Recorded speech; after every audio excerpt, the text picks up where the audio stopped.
Hello and welcome back to a very special episode of the Game Huggers podcast. That's right, it is your Wednesday night. It is your Wednesday night game hump. It is the midweek addiction. Game Huggers podcast is back. Oh shit, I'm listening to my own voice. Hold on. So it sounds like you've just completely synced right out of and echoing, and right now we've completely ruined the show. Open, No, but yeah. nobody watching. So Nobody's that's the fun with Game Huggers. Anyway, everybody, have yourself a happy Halloween. And what we're going to do today is we're going to discuss Halloween-related games, scary games, and cool things to do on All Hallows Eve. So to start with, Josh, do you have a favorite scary game? Oh my god. You know, I was thinking about games that I had that really genuinely scared me versus games that are actually scary. Like there's games that doesn't even make sense. But there's a lot of games out now that are actually pretty scary type games. Like I think Resident Evil 7 was a pretty spooky game. The Doom remake was also really, really scary with certain action sequences that just really, really freak you out. But like I personally like scary games that are really subtle, where it doesn't a lot isn't even really going on. It's like you could be just wandering about in the middle of a cavern or in some kind of a series of corridors for a while, and nothing happens and nothing at all happens, and finally like an hour later you see this really creepy moment or this really spooky thing. God damn it! I keep seeing things behind me now, Dan. You have completely screwed this up for me. I've ruined. So okay, just for background, Dan, you're a jerk. He said that he was watching back here before I came and joined, and he said he saw some weird lights in the back room over there, which is my living room, and it's pretty dark back there. But every time I look at the camera, and if I'm watching myself and I move my head a little bit too far, I swear I saw something. I just thought I saw something when you did that too. Like we need to rewatch the video. Jesus Christ, are you being serious? Yes. I mean, it could just be motion blur or something else, but it's really weird. So right now, there's like an outline of what almost looks like an owl there. So I don't know if you have something that's like an owl that's illuminated. Owl? What are you talking about? You see, the problem is you can't see what I'm pointing at. No, I can't. So am I close? Okay. Let me see. Here's my hand. No, go. Okay, yes, you're pointing at the owl. Yep. That box back there. There's actually like a box fan back here. So this is what I'm outlining. Okay, so maybe that's what it is, and maybe it's the fan blades that are illuminated with the light. That looks a little bit like an owl. Okay. Sure. But it was further up. So right now, do you see how there's a circle towards the top there? So do you see like above where the owl was? There's a circle. You see the circle? Above where the owl? You mean like the lit up circle, like little light? Yes, correct. That is a reflection. It's really weird. Oh, okay, I see it. It's a street light outside. Because remember, I told you there was a parking lot back. Okay, so yeah, it more than likely it's just some light outside. Maybe people have. Did you see it that time? I did, and actually, it's moving still. Jesus Christ. Okay. Well, now as soon as you turned around, it stopped, but it just did it. Like, you need to rewatch the show later on. No. Okay. You son of a bitch. What it is just the fan blades from a box fan that's in the window there, and there's a car that drove by, and there was a light that shined off of it, and then the other light that's behind it there is a street light from the parking lot. Yeah, we're not seeing the weird colored lights right now, so that's a good thing. Yeah, you said there was different colors. What were they? Blue and orange, flickering lights. Yeah, blue and orange. So it could have been a cop. I think it was, but I don't know. And the orange could have been somebody's jack-o'-lantern trick-or-treat light or something. Yeah. So okay, a couple of scary games. When I'm thinking of scary games is when I was younger, when I was a kid, and starting to play some games that kind of pushed your imagination to certain levels where creepy, subtle things had happened. And some of the games that I really enjoyed, like Out of This World, was a big one for the NES or for the Super Nintendo or the Genesis. That one I thought had some really, really scary moments in it, and it just had your heart racing. And it was the first time ever playing a game like that. I think that's a big one. And then a lot of people would point to like survival horror games as being the type of games that are really, really scary. But the thing is I'm not necessarily a fan of jump scares, and I'm not necessarily a fan of like games that try to really like force you to be scared or give you like uncomfortable, disgusting, gory moments.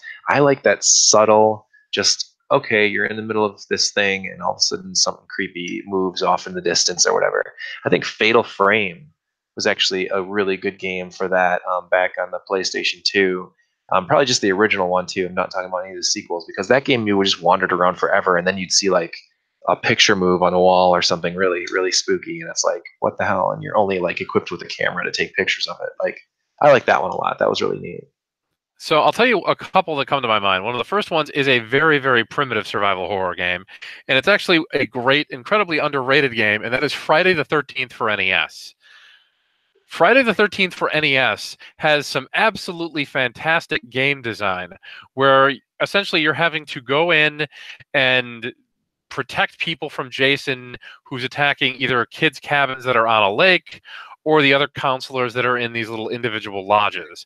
And the intent is that you're supposed to run around, light all the fireplaces, and then go to a particular lodge and pick up a torch, which is the better weapon to fight Jason with. And by the way, it's like it's gotten lighter in there again. Shut up! I know. You see it? Like you have to see it. Like there's an extra glow now on the right hand side. Like your head is in the way of where it is now. But mm-hmm. you can see it within on the camera probably just by looking at the video stream. But in any event, Friday the 13th is actually a really fun, well-made horror game that I think was not a traditional kind of 8-bit NES game in the sense that people were thinking. So they wanted a game where you ran around and fought Jason or something along those lines in a linear level-to-level path. And this was a big sandbox where you had to protect kids from getting killed, protect the counselors from getting killed, and try to fight Jason in either one-on-one punch-out style fights, and you never knew where he was at any given time, or he'd pop out at you. And what made that game not necessarily a jump scare, but very well-timed creepiness was you had a day and night cycle a la Symphony of the Night, and enemies and things were tougher at night. But more importantly, you could be in a cabin and you just went in there to, I don't know, light a torch, and you go out, and all of a sudden, you walk into another room, and there's Jason. Yeah. So, okay, who was that? Wasn't that game made by LJN? The game was made by Packet Video, which is the same company that made quite a few PC Engine games and Virtual Boy Fishing. But LJN published it. And it's a good game. It's a genuinely good game. I've never heard anybody really talk positively about it. That's really weird. So, well, here's the thing. I think it's a game that the problem was this. It came out in, I think, 1988 or 1989. So how old do you think the average person playing NES games was in that time frame? How old was a person playing it? Okay, probably like a kid, like a 10-year-old or younger, or maybe. So they're used to playing a game that's probably pretty linear and simple. They're used to playing a game like Mario or something along those lines. Sure. So here's a game where you have a consistent world map. You have to protect kids from getting killed by basically intercepting Jason before he kills people. So you're having to constantly move around this map. There's a leveling system tied to the weapons that you have to observe. And even more importantly than that, there's a constant beeping alarm if Jason is in the water. Now, is the game perfect? No, but it's actually a really cool game. That's so weird. What is? That's just weird. So, I've never heard of people really talking about it as anything more than just a. It's a surprisingly well-made game. It has. Once you understand the mechanics and how to play it, it's reasonably easy to play and beat. But it has a lot of strengths. The other game I was going to mention, and this is one that I don't know if you've played, but is Deadly Premonitions. Have you played Deadly Premonitions? Have you heard of Deadly Premonitions? Is that a PlayStation 1 game? No. So this is a game that came out for Xbox 360 and PS3, and I think there might be a Steam version of it as well. And what this was is, let me first give you some kind of context onto it. Have you ever seen Twin Peaks? Yes, a little bit. I won't say I followed it like you guys did, like you and Necro. You guys were all talking about that Twin Peaks all the time, and I didn't follow like you guys did. Imagine if a Japanese game developer said, I want to make a Twin Peaks game without the Twin Peaks license, but I also want it to be a zombie horror game. All That's right. kind of what happened. And the really interesting thing with this game is, first off, it's scary, but not necessarily in ways that you think. It's scary in kind of an uncanny valley, weird way. The second thing Mm, about this game is it's very, very low budget, but not necessarily in a bad way. It's okay. it's the single A game that swings for the fences. So you have a game on the Xbox 360 that was what it was originally, yeah, was originally developed for. The Hmm. director's cut is what wound up on PS3 and Steam later on. Sure. That looks like a Dreamcast game. Well, we'll be very frank here, but in what they saved in budget and whatnot, they made a really interesting and compelling experience. And I don't know if you've ever been to Hardcore Gaming 101. Yeah, I think I've heard of that. Yeah. So Hardcore Gaming 101 has I think a several page article on Deadly Premonitions, which just basically goes over how when it came out, you had large media outlets giving it 9s and 10s, and you Hmm. had ones giving it 3s and 4s. And they could not agree at all on what kind of game this was, because from a mechanical standpoint and from a visual standpoint, the game was low budget. And the game was, I think, like a $20 release. Yeah. However, from a But design it had standpoint, yeah, it had charm and it had like personality and quirkiness. Is it like The Room? Is it like the it's movie The Room? well, it's not. But here's the thing. It's not that it's bad in the sense that you would normally think of it. It's bad in the sense of it doesn't necessarily play super well. It doesn't have the most realistic physics. Hmm. The character animations aren't realistic. There's kind of an uncanny valley feeling to it. Yeah. The textures aren't the best quality in the world. The motion capture, but it gives the game a weird vibe to the whole thing, to where as you play it, you're kind of unsettled in the first place, and that makes the game a little bit scarier. Hmm. It's a really strange thing. I'll tell you this: the zombies. You know how do zombies normally attack people in movies or video games or TV shows? Sure. Like lumbering, slow. And they're usually facing you. These aim their asses at you like they're Sarumaru. The, I mean, it's really weird. Like they walk like bent over backwards. Why you gotta be like this? I'm not the one who designed the game, Oh my. but Oh. it's absolutely, and I'm serious about this. Look this up if anybody's watching this, and of course nobody is. Deadly Premonitions at one point was also expensive on the 360 because it had gone out of print and it was originally a budget game. I know it was going for 60, $70, and then the director's cut for Steam and PS3 came out, and I think that drove demand down a little bit. Hmm. But Interesting. it came out right around the same time as Alan Wake, which was a much higher budget, more triple A experience for the Xbox Yeah. 360 that was also a Yeah. survival horror game. And myself and a good number of people who played both games around that same time said, I'd rather play Deadly Premonitions.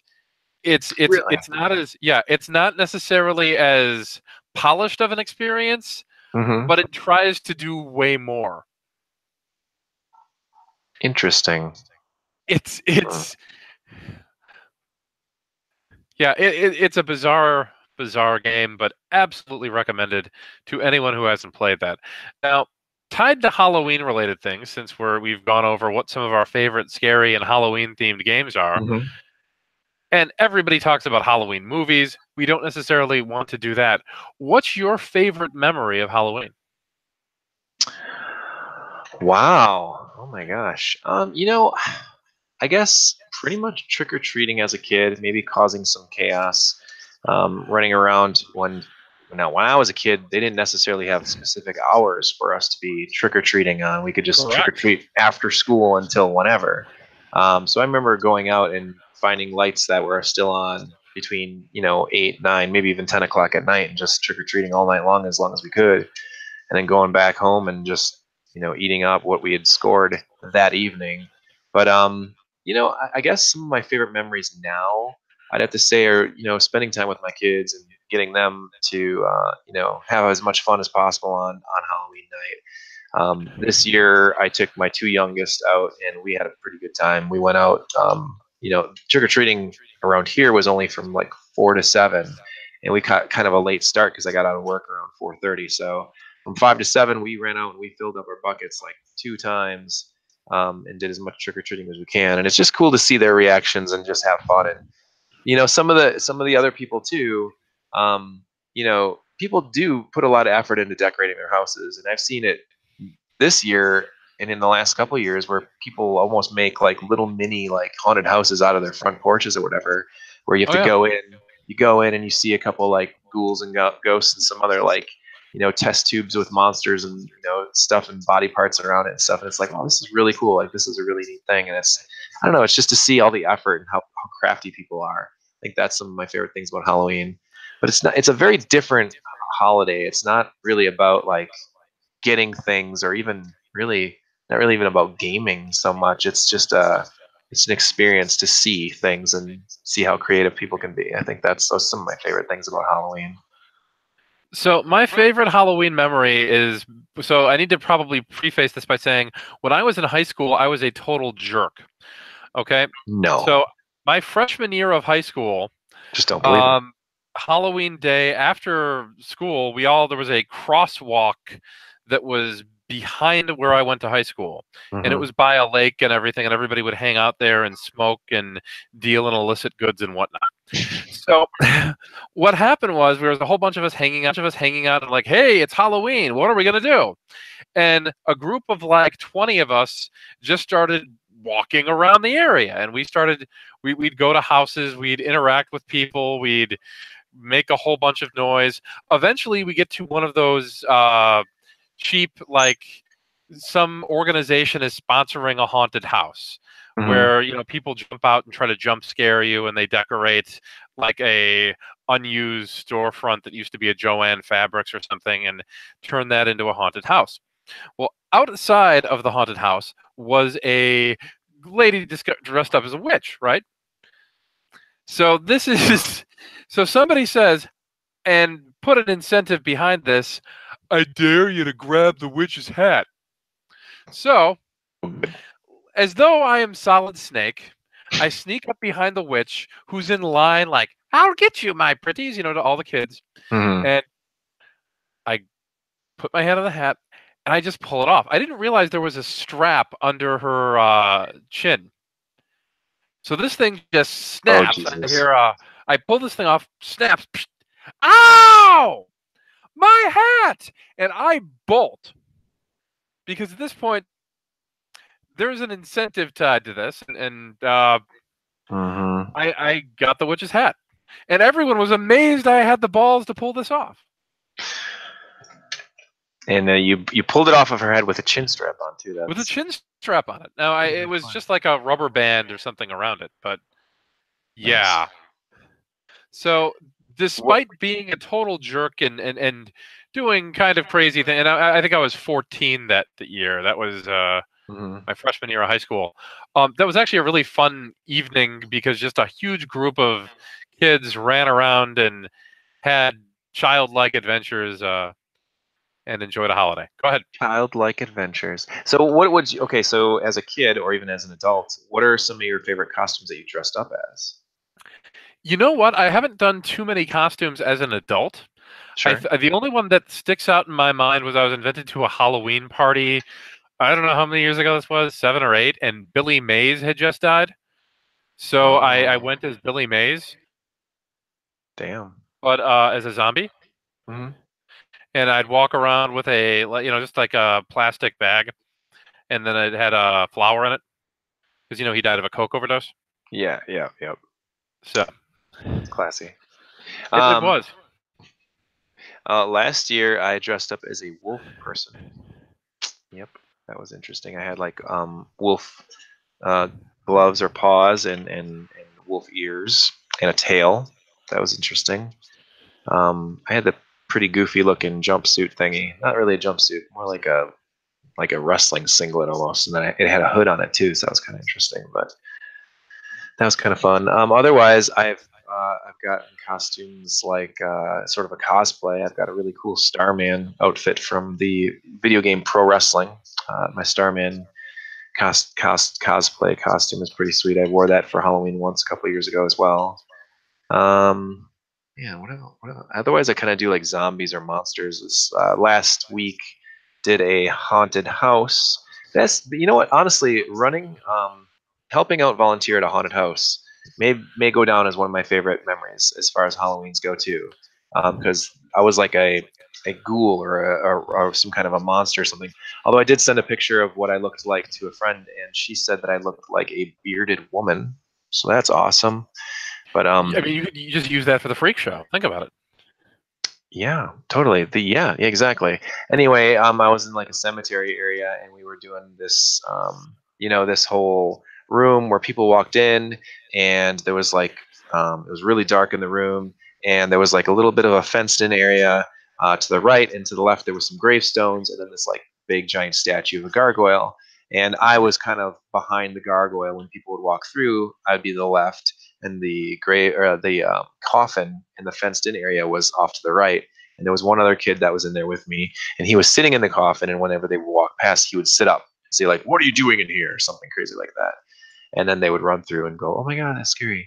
But what I would wind up doing is I would just kind of like lumber behind the gargoyle and just kind of like I was a what is it? There's lumbering, not lumbering. What are the type of zombies? There's fast zombies and then there's slow zombies. I was like a slow moving, kind of limping through, just A moaning. salami. A salami. Uh-huh. That sounds like a meat. Salami. That or it sounds like the name of like, some sort of like a Borat style character. Like, hello, my name is Slamby, and I love you. Just like that. Anyway, I Yeah. would kind of just come out and I'd be just like, "Ugh," whatever. And then when the people would walk through, I would just kind of follow them through. And there was like this long, narrow corridor after that room, after the cemetery room, and I would just kind of like follow them through. It was actually really fun. I bet that goes down as some of my favorite memories. Actually, something I really want to do every year from now on is help out with this one haunted house. It's in downtown Wausau at the mall, which is pretty much dying. But hey, they're turning one of the empty storefronts into a haunted house. So that's kind of fun. But yeah, that was really cool. Did that last weekend, and they're also going to maybe do it this coming weekend. So yeah, yeah. Otherwise, yeah. So there's another costume that I dressed up as. Otherwise, as a kid, I didn't really have any good ones. I think I did a ghost once with a sheet over my head and just cutting out the eye holes. I remember doing like what I attempted to do was like a 80s rocker or something like that. I had like these stonewashed jeans with like I cut hundreds of holes in them and had some kind of like sleeveless shirt or something like that. It said like I don't remember what it said on it, but I was yeah. And then I think I wore like a bandana or something. Like I just cut off like some cloth and I hear we're gonna get a guy on the show today who's been wearing that for Halloween for the past like 7 years. potentially, yeah. If Ark joins the podcast today, I'm sure he's got lots of different.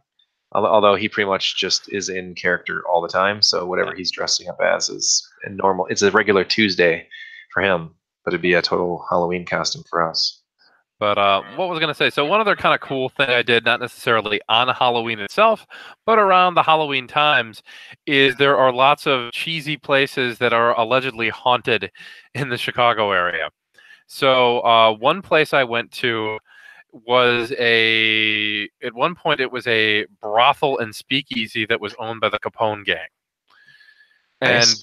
there were tunnels that were built underneath of it, one of which went to a ballroom that was on the other side of the road. The other one went out to a wooded area. And this place was allegedly haunted, and there was those like paranormal shows where they go around and they turn everything into night vision and then they pretend it's haunted.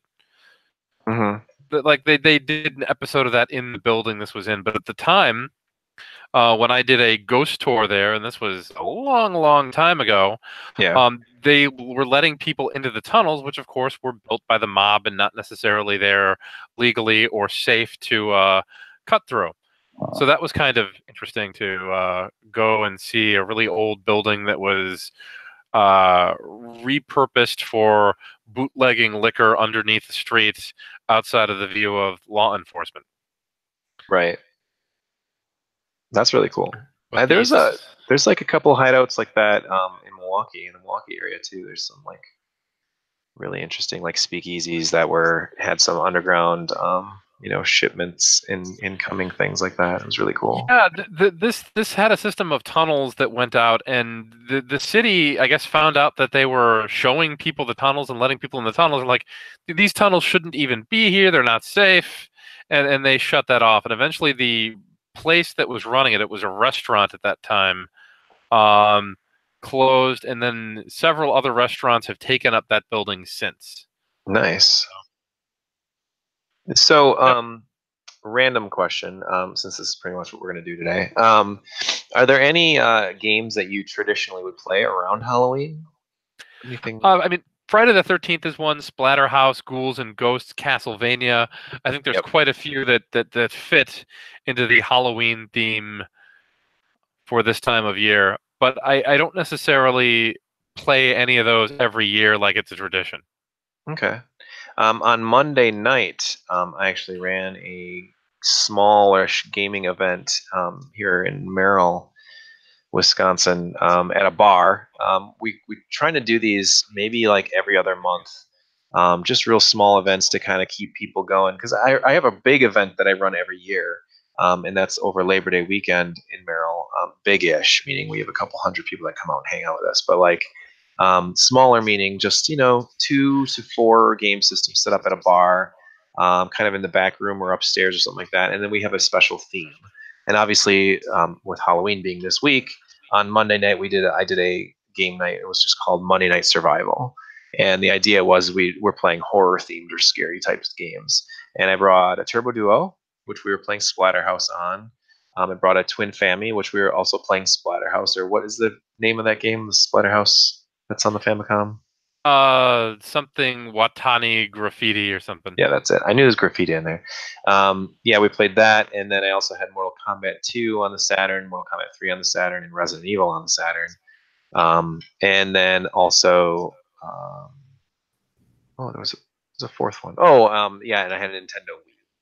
Nintendo Wii, playing Resident Evil 4, Mad World, and then House of the Dead 1 and 2. Hey, Hi, Andrew. How are you? I'm okay. I'm in Denver. Denver sucks. Why are you in Denver? Are you hanging out with Joe and Dave? Oh fuck no. I'm good. No, I'm here for work. I go back home on Friday. Right on. Denver's a lot like Quake 1. Everything's brown. Is it like All- is it rendered by the Sega Genesis? I don't know, but all the buildings are like a tint of brown. I think it's probably because everywhere you go, the like bricks and like the mortar shit they use for the buildings is determined by like the stuff in the area. So there must be that shade of shit in the rocks here or whatever. But it's like I got out to where my work building is at, and I'm like, this is like fucking Quake, but business software. Yeah, but I forgot it was Halloween. I'm like, fuck, it's Halloween. Did you go trick or treating? No, company just bought us a shitload of candy. What are you dressed as? You have a shirt. What's a shirt? This is just my normal fucking sweater. I didn't dress up. But dude, I went to Dave and Buster's. Dude, I won 3 giant fucking plushies, and I only brought a carry-on. Dude, nice. No. When I got back today from work, the hotel staff had like lined them up on the bed like they were like taking naps, and I'm like, way to go, guys. You fucking cleaning staff's a bunch of dorks. It's pretty funny. Yeah. That's awesome. So we were just talking. We went through a couple different things. We're talking about Halloween and gaming and stuff like that.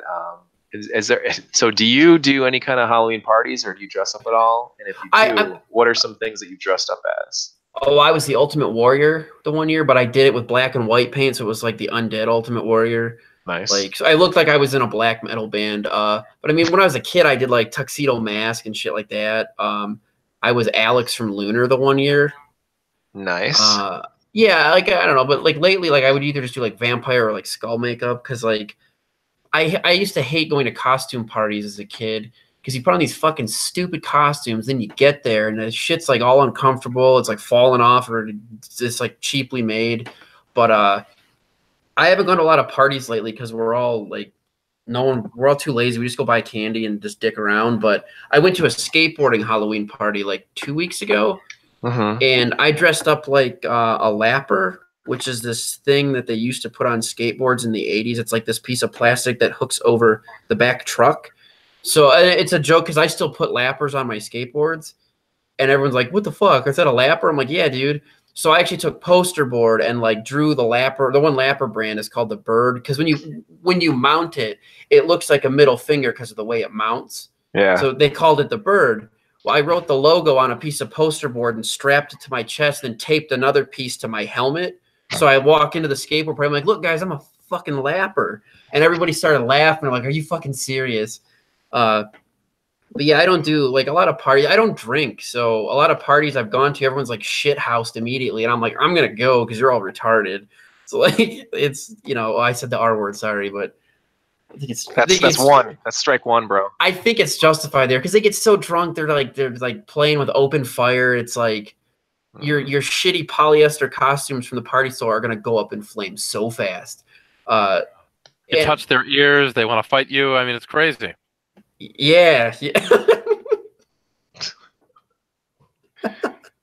Okay, so what are there any type of games that you would go to play around the Halloween season? Is there any kind of like movies, games, whatever?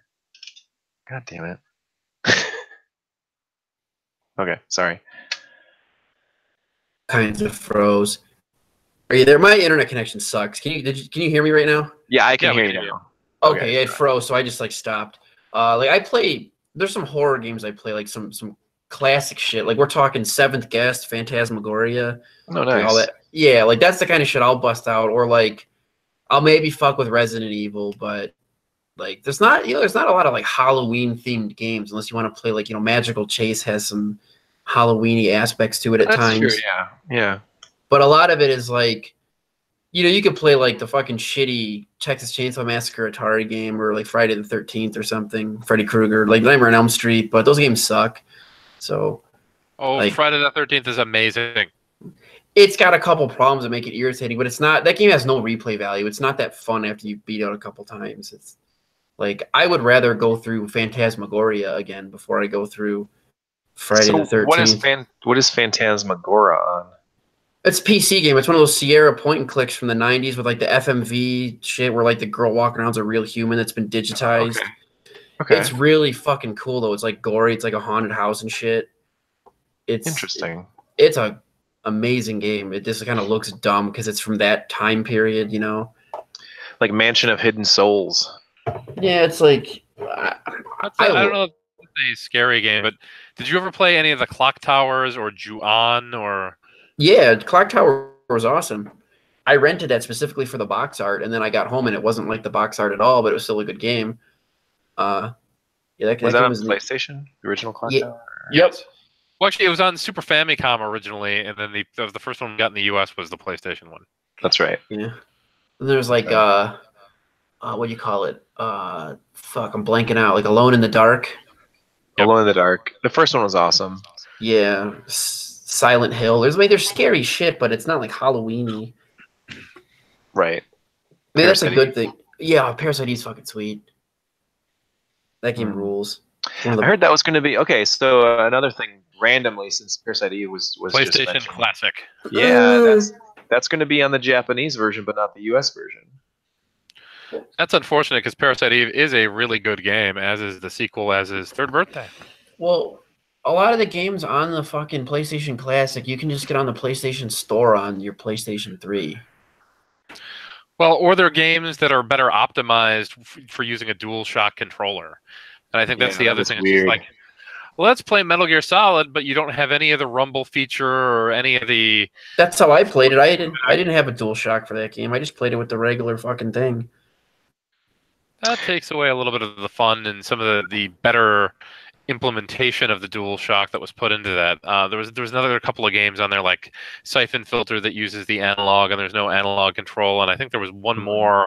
Wasn't Gran Turismo? Isn't Gran Turismo on that too? Like no, I think there's licensing issues with the cars. Oh yeah, that's right. So they didn't put that on there. But there was a couple of other ones where you're like, why did they put this on there? Ridge Racer 4?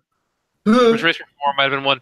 The other thing is that they put Persona 1 on there, and I know how popular Persona is now, but Persona 1 is trash. Really? I liked it. I got the PSP remake. That game was fun. I like the That's- isometric look to it, though. Yeah, I mean the PSP remake plays a little bit better and doesn't have a funky translation where they gave everybody American names. But yeah, that's not such a good game to pick. I think they just picked it because it's expensive in the aftermarket or something, and Atlas was willing to license it to them. Do you think the that they're only going way to that come makes out with? sense. Do you think they're going to come out with alternative like game controllers and stuff? Like I mean, I think third parties will come out with them. I don't know whether or not something that has dual shock or analog would be supported without some sort of a hack to the unit itself. What if you just isn't it just a USB adapter or port in the front? It might be, but if you just plugged in a PS3 or PS4 controller, which I think what you were about to suggest, I don't know that the. I have the USB to PS1 dongle. I just wonder what happens if you just plug that fucker in. Isn't it an actual PlayStation 1 controller at that point? Yeah, but I don't know if the ports are going to be PlayStation 1 ports. I think they're going to be like USB. Or like... Right, but I have a dongle that's USB to PlayStation 1. So right, but I think the issue that you're going to run into is the software emulator that is on the PlayStation Classic going to even detect that you have a non-standard controller? I don't know. We'll find out. I mean, I'm not going to buy one because I own every game on the fucking thing already. So right, I don't have this problem.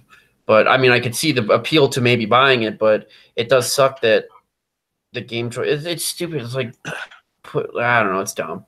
Like here's a weird question. Can you use the Wii Classic controller that you connect to the Wiimote, like on the original Wii, with like the NES Classic or the Super NES Classic? Yeah, you can use those. Yeah, and not only that, if you use the Wii Classic controller and you have the home button, you can get back to the main menu of the NES and Super NES Classic doing that, which you can't with the stock controllers that come with the system. For real. That is awesome. Good to know. Cool. Nice. Awesome. That's the best news I've heard all day. I learned something today. I think all the mini consoles are just stupid, to be honest. Like because eventually someone's gonna hack the damn thing and they'll have some doodad where you can just put whatever you want on it. But when they're marketed, it's like, okay, I can pay $100 or whatever and get a bunch of shit I could get on the PlayStation 3 through the PS Store. Like, fucking, that's whatever. It's a waste of time for me. What's your favorite candy? Well, for people like us, is that I was gonna say for people like us, it's definitely not the intended market. I think it's a situation where it's for casual people who say, "Gosh, I really like Super Mario Brothers 3. I like Zelda. I like a handful of games that are on there. They like a good enough portion of them for it to be worth throwing the $60 at a NES Classic or the $80 at a SNES Classic or whatever else." A lot of what they're for, actually, to me, is it's for the dumbasses that sold their shit when they went to college or whatever. And now they want to play like 3 games again, but are like too dumb to just set up an emulator. So they just go buy this thing and go, dude, I used to play this back in the day. Yeah, well, I think it's not just that. It's also the fact that it's tougher to get ROMs and ISOs and things than it was just a few months back. A lot of the emulation sites are gone, and while people can go to BitTorrent and Facebook groups and lots of other things, or just dig deeper into the web to find this stuff, they're buying something that's a legal, licensed, legitimate, just plug it in type solution. So I think there's some convenience to that, especially if they want to. Yeah, no, I mean, I get it. It's just for like for anyone that's like serious about video games, it's basically a waste of money because there's like you just fucking solve this problem so many different ways. Like if you have a PS3, there's no point in buying one of these things. Right. Well, what I was going to mention, though, is at the same time, there's much worse things than the Nintendo Classic or what I suspect will be the PlayStation Classic quality level.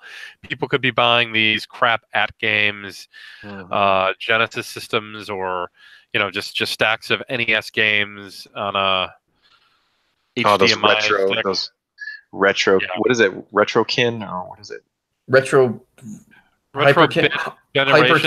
The Hyperkin or whatever. Those Hyperkin NESs are just the worst. I heard that they've gotten better in some of their quality and some of their products now, but I always see those where it's like, oh, an NES Nintendo 1999, and I remember buying one once and just a long time ago for whatever reason, and man, the quality of the colors, the audio, everything's just all ass. It's just all broken up. It sucks so bad. Yeah.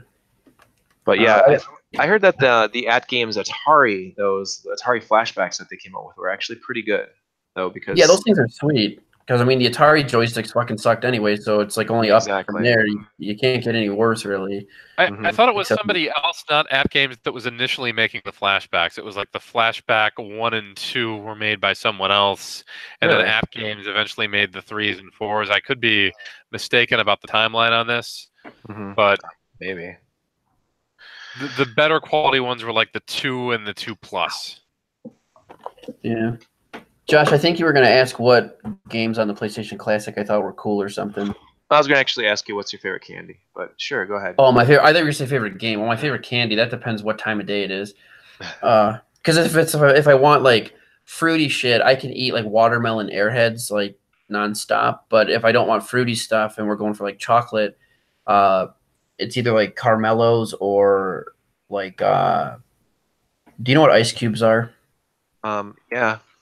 Not the cold ice cubes, like the chocolate ice cubes. Oh, I really don't. It's like a softer chocolate where if you look at it wrong, it just starts to melt. But it's like they're from like Germany, I think. But you can get them at like gas stations and shit. But they're pretty good. Did you But say like, if you look at them wrong, they start to melt? yeah, they're like super soft chocolate. They melt. Like they even say like on the package, like when you're at the candy store by my house, there's a big display of them. It says don't fucking touch these because if you push on them, they start to crush. Like they're just like that soft. Wow. But they're like really good. It's almost kind of like a softer fudge in a way. But they're called ice cubes because they're wrapped in it. They look like they came out of like an ice cube tray. But Dude, that's awesome. they're super soft. Like if you take one while it's still in the wrapper and just like push, it just feels. So you have to like be super careful with them. They come in like a cardboard box to protect them and shit. Wow. Yeah, no, they're really good. Like you can like inhale these things, and like the gas stations, if they have like sometimes there's a barrel on the counter, they'll sell them for like $0.25 a piece, and you can just start pulling them out and stuff. But yeah, those are pretty good. Not a lot of people know what they are when I talk about them, though. Yeah, I've never heard of them before. I'm not familiar with them either. Yeah. Chocolate ice cubes. I want this. Sounds good. Yeah, you Google it. If there's like a cool candy store by you, they might have them. But yeah, there's like an antique shop that does like really crazy candies and stuff. I don't know if it's like that would be something they would have, but yeah. We've got this candy store in Cleveland called Be a Sweetie. They just bought a go-kart place, like a go-kart mini golf place, and took it over. And it's like it's a big candy warehouse, and they have a bunch of candy that's been like out of production for a while, like shit you don't really see anymore, and they have tons of cool shit like that. So Bosco flavored hots. That's right. It tastes just like Bosco, but it's a hot. what? It's those are the kinds of when I think of like out of flavor candy, it's like that's right. It's black licorice flavored Skittles. Your favorite. That's right. It's Skittles, but they taste like black licorice. Yeah. Yeah. Don't forget beef flavored. And you know, when I think of old timey candy, that's kind of what comes to mind is licorice and like chalk hearts and other random things. As far as the best candy cigarettes, cigarettes. As far as the best candy, Josh, there's two ways of looking at this. There's a seasonal candy that has different variations, including one for Halloween, that I think is the best. And then there's stuff that you can buy year round.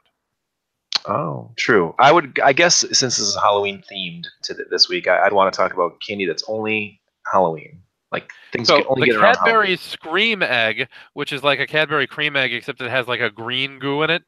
Ooh. Outside of that, it tastes exactly the same. Is actually really good. Cadbury eggs are pretty awesome. Yeah, buddy. That was weird. All right, sorry. All right, so we've talked about some of the games you like to play around Halloween. We talked about some of your favorite Halloween candies. We talked about what Ark likes to dress up as for Halloween. And we settled on 80s rock star, Ark. That's our decision. And we talked about the PlayStation Classic, which is going to either be awesome or pretty shitty. I don't know if I'm ever going to get one, but the fact that the NES Classic, and kind of like we were talking about before, about like how you can see some people finding it interesting or something that people would want, but really like people that have been collecting or have large libraries of game consoles and games and stuff like that would just look at it like it's unnecessary. Right. Well, especially, I mean, the biggest benefit to people who have that is, oh, I can play this on my HD TV. Exactly. Where people who are deep enough into the hobby are like, why the hell would I do that? Yeah. Exactly. But I mean, even though I've seen people plenty deep in their, into this hobby and still are buying the NES classics, like people that are going crazy when they Yes. see them at Walmart or they see them at Best Buy or something, and they're taking pictures of them, putting them, on the internet. I mean, that's the same people that went crazy over the Super Mario cereal, though, too. Like they were like, "Oh my God, I found boxes of Super Mario cereal. Let's sell them for $19 each on Facebook." And Fucking crazy. dickheads. They really are, because I remember I found piles and piles of them, and we just ate it all. So. It was part of a complete breakfast. It was cereal. Do you remember the Super Mario Legend of Zelda cereal I boxes do. from the 80s? Nintendo cereal system. Those were delicious. They were very good. They were Yeah. very good. I didn't even know what Zelda was when that came out. I just knew what Mario was. I knew what Nintendo was, obviously, but the Zelda cereal was just amazing. And the way that they did Like the boxes too, it was like one box, of cereal, and on each side was like a thin tube full of cereal on each side. It was maybe like a bowl and a half, two maybe separate bags. Yeah, that was awesome. I'd love if they re-released something like that. That would be pretty sweet. So you said you didn't know what Zelda was at that time. Was it? Right. Did you find out what Zelda was when you saw the cartoon? So growing up, when I was a kid, back in my day, I grew up in the country, so I didn't have cable. I didn't have anything like that. I think that, yeah, I know, right? I think that the Nintendo or the Zelda shows, like Captain N and Zelda, I think those were on like channel NBC, which in our area was channel 12, which was very hard to get with bunny ears. So I kind of missed out on most of that until like I was in the third grade when we moved to town when we had cable. So I missed out on a lot of that. When I first saw what Zelda was, I saw the cereal first. Then I was very curious about it, and then I saw the NES game. And I didn't get an NES until 1989, so it was years after Zelda and Mario and all that had come out. So I was well behind on that. I finally got an NES when the 16-bit era was starting to come on. That's a car. I can see it. That's in that parking lot. Yeah, okay. That I could see. Or it's a car down the street or something. Still see that. Is that what you were seeing? Yeah, Partly, but some of it was blue and some of it was orange. But anyway, so you didn't see the Zelda commercial with the rapping nerd? Oh, wait. Is that new? You mean, wait, is that No, new or from old? it was like, hey, have you seen the latest Nintendo Power? No, I haven't. Oh boy, it's got the Legend of Zelda. It's the Legend of Zelda, and it's really rad. Those creatures from Ganon are really bad. Octoroks, Tech-Techs, leave us too. With your help, our hero pulls through. A what? A wiki work. I don't know what the fuck Nintendo you're even talking about. System. Your parents help you hook it up. The Legend of Zelda game pack sold separately. You've never seen that commercial? I haven't. But it sounds like it sounds amazing. I gotta see this. It's not quite as great as the Zelda Dance Super Famicom Legend of Zelda 3 commercial, but it's still good.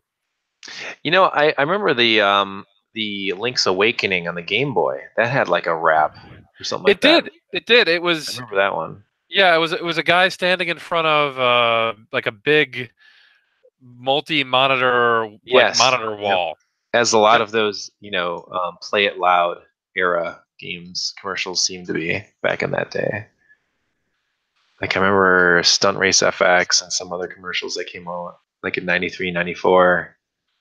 Wow. Yeah, there's a stack of TVs. That was a big Nintendo thing right around then. Well, they would bring that stuff to like the CESs. They'd bring the monitor wall. Yeah. So you would see that huge monitor wall.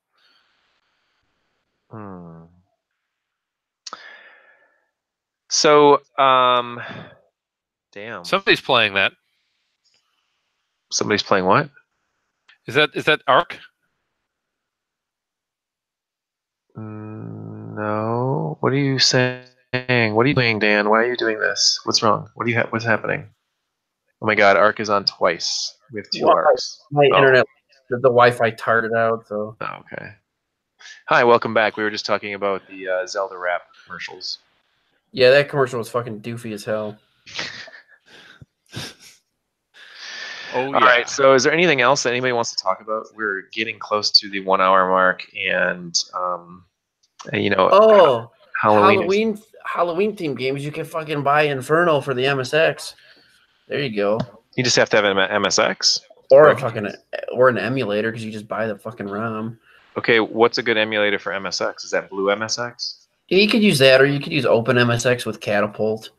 I mean, they'll work for what you're trying to do. Yeah.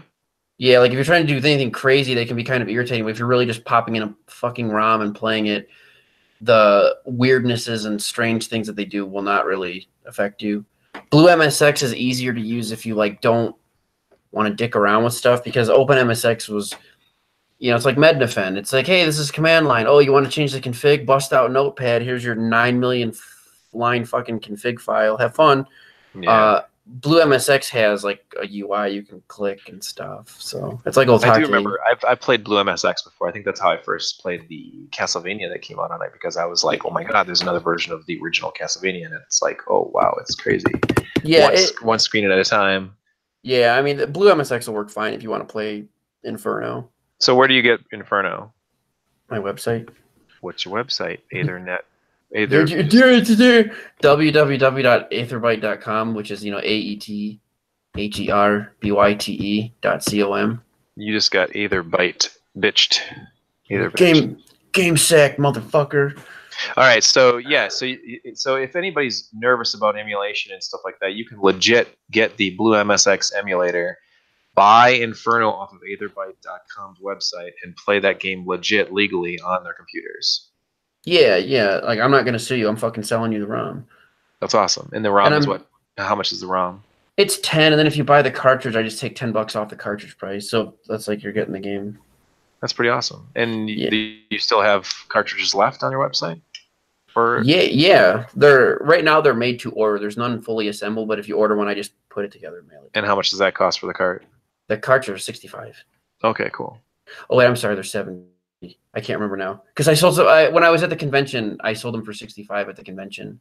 Okay, so cool. They're $70 on the website. Sorry, yeah, I'm dumb. But we've also got like the cool AetherPack pin thing. That's right. Yeah, I brought some to give to Beamer. I'm supposed to run into him, I think, tomorrow. Nice. Yeah, but yeah, we've got there's an Inferno pin that looks like the title screen, and an Inferno dude head. It's a sticker. So very cool. It's cool shit you should buy if you like our stuff. You also offer, what is it, with the PC Engine Turbo game? One of them you offer as a ROM. Is that Atlantean? Yeah, Atlantean's the same thing. Where if you get right now, we don't have any physical copies, but we're looking into my contacts like falling out. We're looking into getting the trays were the annoying part to produce the game. Yeah, we're looking into making some more to do another small run. But yeah, if you buy the ROM of Atlantean, it's the same thing. If you go to buy the cartridge, I just take $10 off the price, and those are only 60. Yeah, those were less of a pain in the ass to make, or maybe they're 70 now too. I can't remember. I broke all the costs on, but I can't remember the prices because people just buy them through those store buttons, and they were set up and never touched again. So yeah. I think I jacked the price up on those to 72 because the cost of everything went up, and the bits and pieces and doodads, everything cost more. So welcome to shit getting more expensive. But on the bright side, I mean, I think the quality of the stuff we like dish out is pretty, like the physical quality of, like, Inferno comes in a plastic clamshell. It's not like other MSX homebrews that come in cardboard boxes. You get like a hard plastic case. We have like a pretty sweet looking manual and inserts and stuff. So we're not like half-assing it or just like throwing PCBs in a box and going, here you go, dickhead, here's your game.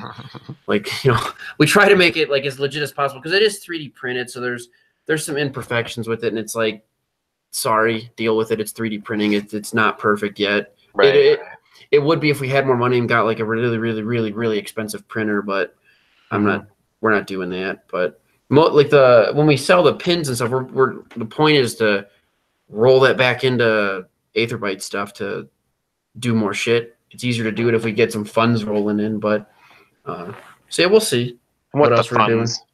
Yeah. So okay, what would you say? Just randomly asking Halloween questions now. What is a good?